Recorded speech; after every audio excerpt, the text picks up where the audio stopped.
Kakos Industries is ad-free. To help keep it that way, head to kakosindustries.com/Patreon and consider a pledge of $1 or more. What you are about to hear is going to tell you a hell of a lot more about the creator than whatever the fuck they meant to write about.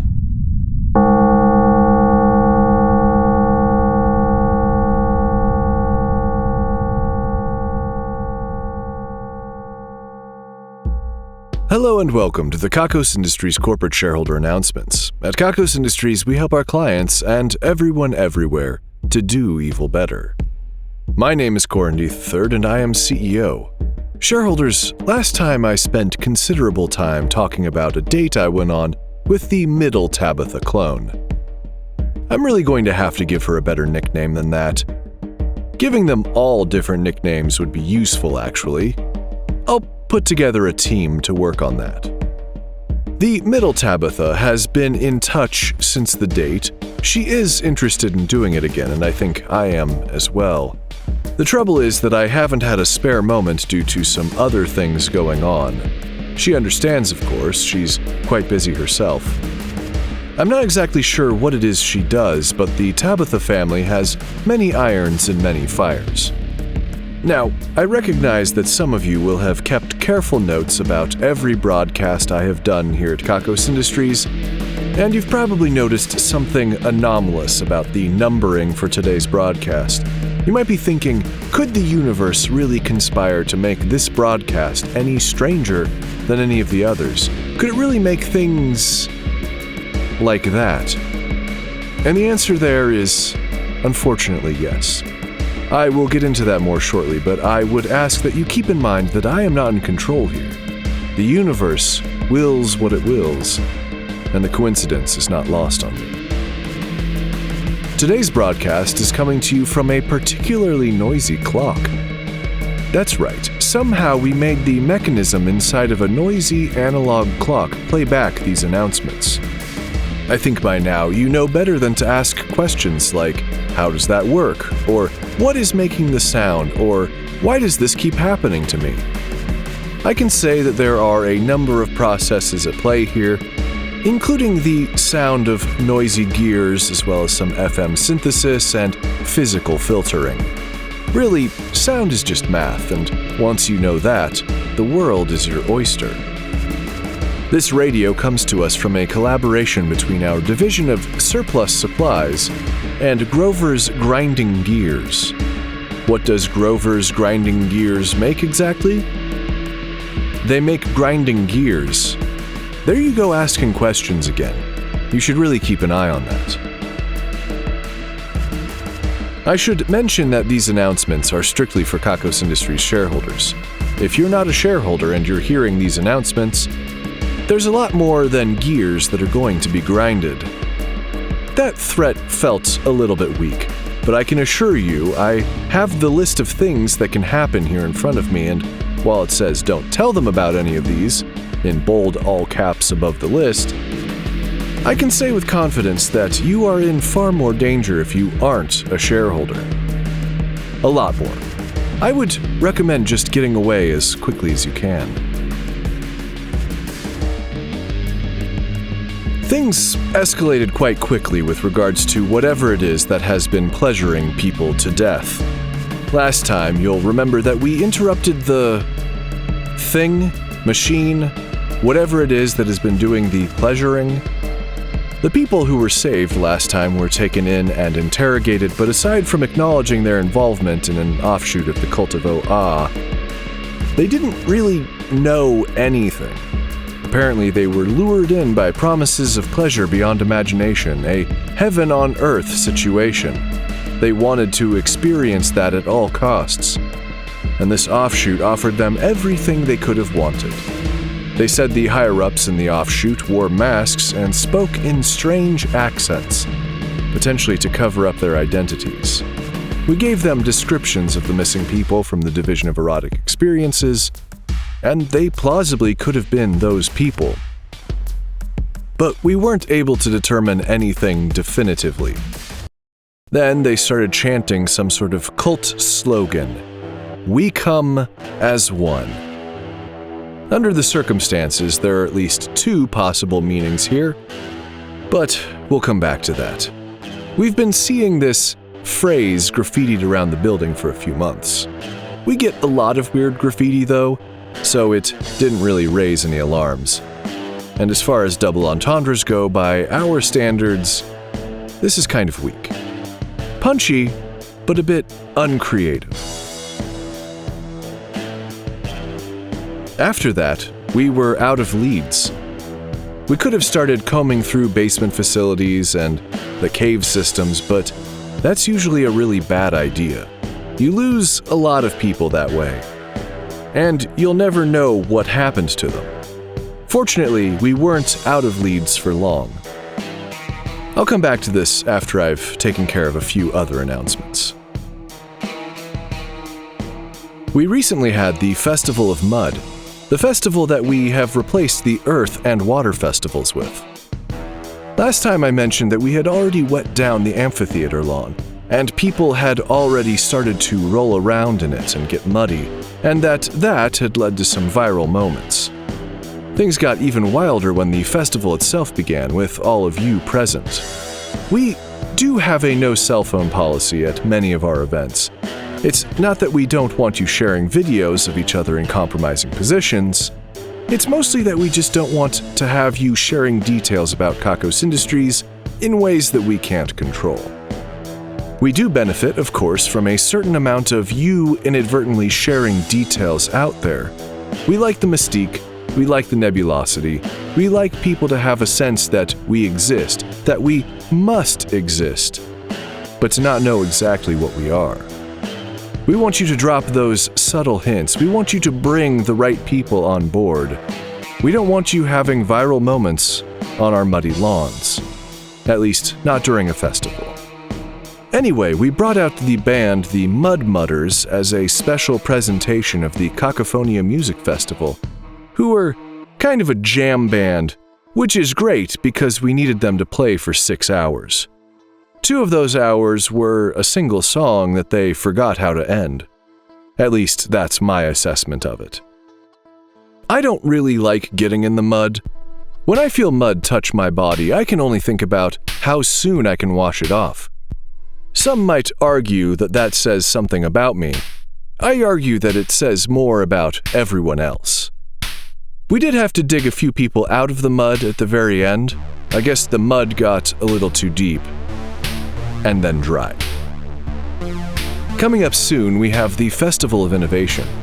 I don't have to tell you that the Festival of Innovation is often one of our biggest opportunities to showcase all of the advancements our clients and partners have made in various scientific fields. Those fields are literal fields, and these scientific advancements are usually all related to making big robots that fuck each other in said fields. Look, I don't make the rules. Well, I can make some rules, but I don't really see a reason why I should stop this from happening. It's consensual. They do other research the rest of the year. If they need to blow off some steam and work out some interpersonal friction through the medium of giant fuckbots, who am I to judge? I know I mentioned that the Mud Mudders played at our music festival during the Festival of Mud, but I feel I should mention that outside of that, Cacophonia has been going strong. Last weekend was the Indie lineup. Next weekend is the Indie lineup. We had a band play a few weeks back that didn't have enough money to get out of town, and they've started working at the festival, just as the organizers had planned. It's always nice to see a plan coming together. It's time for today's Q&A segment. Your question is, where is the best place to eat at Kakos Industries? The answer, unfortunately, is any of the catered lunches we have during executive meetings or meetings with the board. Those cooks do not want to disappoint, and it shows. Assuming that you're not on the board or one of our executives, though, then I would have to say this little stand at the end of hallway 1212-E. There's this guy who whips up the most amazing street food. It's really best if you don't ask too many questions and just enjoy the food. Someone once asked the man why he sets up in this dimly lit hallway where it's difficult to find him. He shut down the stand and didn't come back for 2 months. We thought he might never come back. There was a riot. The person who asked the question had to change their name to stop the harassment. Now there's an official sign indicating that his hallway is a no-questions zone, and it is strictly enforced. Security had to throw someone out for "hmm"ing in an interrogative manner. You can take it to go if you think curiosity is going to make itself a problem. I have news from the Division of Erotic Experiences. I know it probably feels like we've been talking about them a lot already today, but this is the group that are still working at the division. Apparently, in their spare time, they've been mocking up genetic constructs that should result in a living Xylathi-like creature. This poses some problems, of course, because the clone won't pop out of the surrogate, a fully developed adult with reasoning and whatnot. It'll be a baby. Long ago, we decided it was better not to create any life forms with the expectation that they will serve some sort of sexual purpose in the future. Life forms often have their own minds and opinions, and they rarely care about your purposes for making them. They told me that the project was just a mild curiosity. It's not that they want to make a Xylathi for themselves to enjoy, so much as it is that they liked to think about what it would be like to bring about the most perfect creature. They would, in case something like this were ever possible, feel like proud parents and have no expectations for the creature.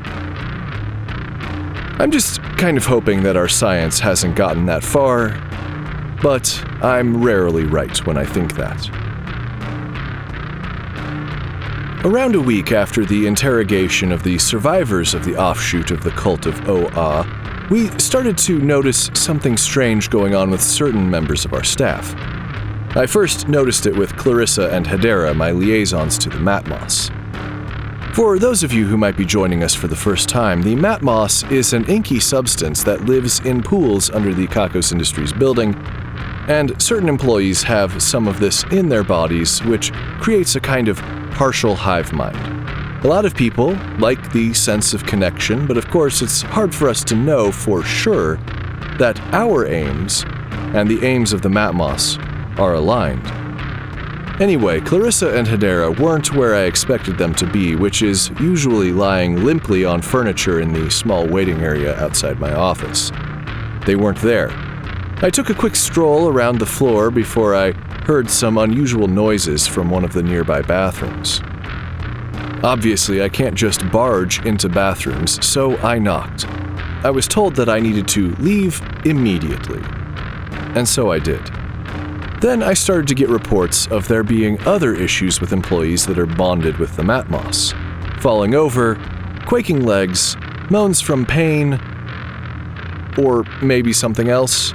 These employees were often embarrassed and could be seen crawling to a hiding place, like a bathroom. It didn't take long for us to piece together what was happening. There was something causing waves of sensation through the Matmos connection. We then used one of these employees as a sort of dowsing rod. We moved through the building, down into the basements, and eventually into the cave systems, using this person as a guide. As their experience increased, we knew we were on the right track, and that's when we found one of the hooded individuals who typically cares for the Matmos with some sort of machine. The machine then escaped. It is quite nimble for what it is. It seems that applying the stimulus that it did to a person with that much Matmos in their body, so near to where the pools of Matmos are located, caused a resonance effect that tore through all the Matmos employees and the pools themselves. Once we stopped the stimulus, apparently everyone quickly recovered. The employee that was used to find the source was overwhelmed and passed out, but before that, they said in a soft voice, "We consented." We brought the caretaker of the Matmos in for questioning. Once they regained consciousness, we witnessed the horror of the Matmos completely leaving their body. Tear ducts, nose, mouth, pores, every way it could emerge, it did. The caretaker was then left sobbing and alone, disconnected. It seems that the Matmos is a jealous patron, and getting involved with the Cult of Ohh Ahh, or whatever it is that's behind these events, constituted infidelity. The caretaker was then taken to a deprogramming facility where they couldn't be a danger to themselves. We were able to identify them from our records as an employee who disappeared 30 years ago. They've been reconnected with family. Hopefully, some healing can occur. An hour or two after this event, there was a knock at my office door. It was Clarissa and Hedera. They have never knocked on my door before. I don't think they've ever even wanted my attention before. Anyway, there they were. They told me that we would never be discussing the events that happened during that day. I nodded in agreement. They saw themselves out. The thing is, they were way livelier for the next few days. I thought I almost saw one of them smile. It would seem that they are human after all. I have news from the Hell labor camp. Many of you will remember that many years ago we went looking for the biblical hell and didn't find it, so instead we built a labor camp in the hole we dug. It's definitely a miserable place, so we're partway there. Recently, they were making these idol statues out of soft glowing rocks that we then learned were getting everybody so high they were speaking in tongues for months. Having isolated everyone, we were able to get them to come back to Earth, or at least this Earth in the modern era. We sent down a team while most of the laborers were recovering to see where exactly the glowing stones were coming from. We've started an archaeological study of the area, trying to find the outline and the shape of the glowing rock deposits. It's starting to look like an animal of some kind, but it is huge, like stadium-sized, potentially larger. This is going to take a while. We have to move slowly to make sure that no one accidentally gets dosed with the rock dust and trips for the next 6 weeks. The Division of Kaiju Battle Reenactment has recently reenacted Pulgasari versus Mecha Pulgasari. Obviously, Pulgasari won on account of Mecha Pulgasari being made from iron. We should probably revisit exactly why a team of employees abandoned their posts at the Division of Erotic Experiences. You might remember from some time ago that the division was of two minds about the proposed sex toy that could please everyone. One group thought the sex toy they were working on could satisfy all individual interests, hence the name, the Satisficer. Another team was hell-bent on the idea that they could make a device that could please everyone at the same exact time. A globe-spanning device that could bring all of humanity into a potentially apocalyptic level of pleasure all at once. It's certainly not the worst way for a species to go out, but we don't need to go out just yet. Remember, evil stops existing when there's no one left to do evil to, when there's no one left to feel evil thoughts. Evil stops existing when we do, at least on Earth. Well, there's still dolphins, I guess, and chimpanzees. It will take a while for their notion of evil to evolve as far as ours has, though. At any rate, we told the team working on this sex toy that could take care of literally everyone all at once that they needed to pivot. They refused. They disappeared. We're pretty sure that's what has led us to this moment. They left, they kept working, and they've made something that is attempting to pursue those goals. The next time we noticed anything that might have been considered a lead was a strange tingling a lot of our employees felt all at once. It wasn't anything to the level of the Matmos incident, but it was something a lot of people felt. They described it as similar to the Festival of Self-Love, but it wasn't time for that. We knew that this sensation could be because of this rogue division. It could have also been because of a lot of other things. Then, it grew more intense. Pretty soon, around half of the building was feeling an intense, rising, foreboding sense of pleasure rocking their bodies. And then, Many of us were falling over, experiencing the intensity that the Matmos-affected individuals experienced prior. The workday grinded to a halt. We jumped into action. Well, those of us who could. The rest were busy. We gathered enough people who remained upright, and we started to search. We could have spent time isolating any frequencies that they might have been using or any other ways that they might have been affecting all the employees, but we needed to move faster. So, once again, we grabbed someone in the throes, put them in a wheelbarrow, and then used their moans as a sort of hot and cold system. Eventually, we found a laboratory buried deep in the ever-expanding basements of Kakos Industries. There was a machine that seemed to be the heart of the transmissions. A machine matching the description of the one that had killed employees with pleasure before was somehow connected to the transmitting machine. We couldn't fully take stock of the situation. We needed everything to stop right then.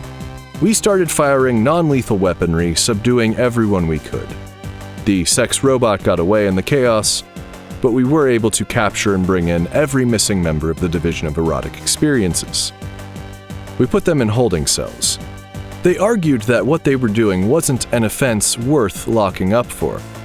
Apparently, everyone who is affected in some way assented, agreed, or welcomed the experience. They were able to determine this through the transmission somehow. Apparently, they were just very persuasive. I felt the tug, but for some reason I didn't go along with it. I guess I can see what they mean. The division of figuring out what all of these keys go to has recently matched a lock and a key they have in their archives. I am told that neither the lock nor the key still exist, but they have drawings of them in their archives, and they were able to match them up based on those drawings. This has allowed some of them to sleep more easily, though I can't say it's done much for me. I have news from the Division of Secret Societies. Last time, Winona Grimble had been invited to her first fight club as part of the Miss Belle of the Ball pageant. She was wearing her bruises with pride. Winona has now officially won her first fight. After the initiation, they've been avoiding striking her face, but she's been lifting up her shirt to show the deep purple bruising on her abdomen for anyone with curiosity. It seems as though the battle was pretty fierce. It's time for today's Employee Spotlight. Today we are highlighting Tihana Ota from the Division of Manual Transmission. Look, no one else who was there could drive the thing.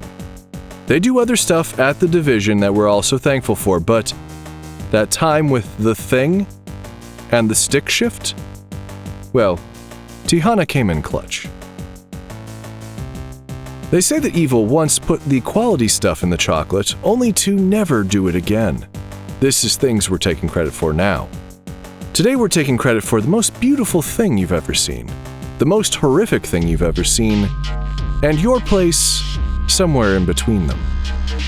As always, these are broad, nebulous concepts, and that can make it difficult for us to prove without a doubt that we are responsible for them. That's why we're taking credit, though, to let you know that we did them, and now you can stop thinking about what I said, having accepted it completely. Helpmecorin has won today's Ruin a Life drawing. As a result, the life of Helpmecorin's nemesis will be ruined. That nemesis is the master assassin Pixie Snow Queen. We gave the Wheel of Misery a cold, stiff spin, and it landed on the space for chill. You might be thinking, Corin, being chill doesn't sound that bad. Oh yeah? You ever been so chill that it ruined your life? I didn't think so. But the Master Assassin Pixie Snow Queen will now know what that's like. For evil measure, Helpmecorin will be 13% less chill, which will also be an issue. Congratulations on the win and best of luck. What's that, Soundman? A call for help. I don't see what you're getting at. Are you sure? I don't know what you're trying to say. You can tell me after.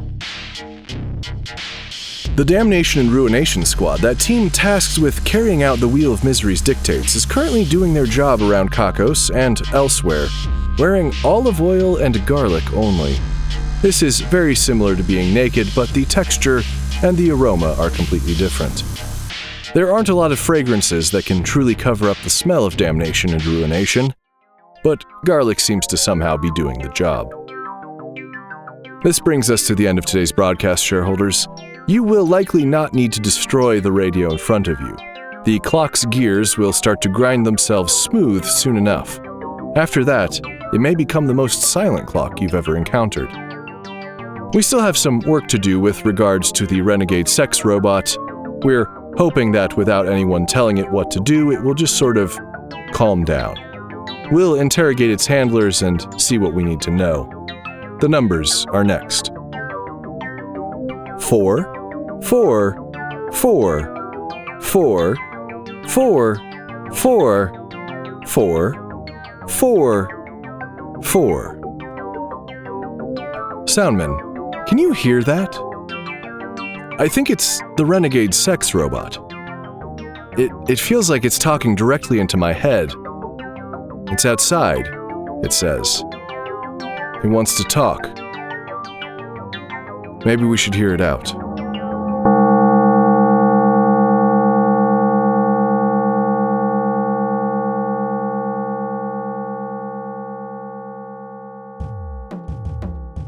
Kakos Industries is written and produced by Conrad Miszuk, who is also the voice of Corin Deeth and the composer of the music. The introductions and credits are read by Ryan L. Jenkins.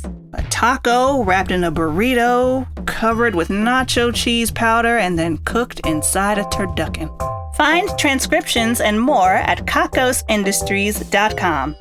That's KAKOSINDUSTRIES.com. Visit store.kakosindustries.com for merchandise and get wonderful benefits by becoming a subscription donor at kakosindustries.com/Patreon. Join our community at kakosindustries.com/Discord and follow us on social media. Fan art really makes our day. Drop us a line for whatever reason at inquiries@kakosindustries.com. Special thanks to our esteemed shareholders Christina Kirkland and Brian Slizzard Becker. Also thanks to honored employee Calico, who swatted 6 flies in one stroke.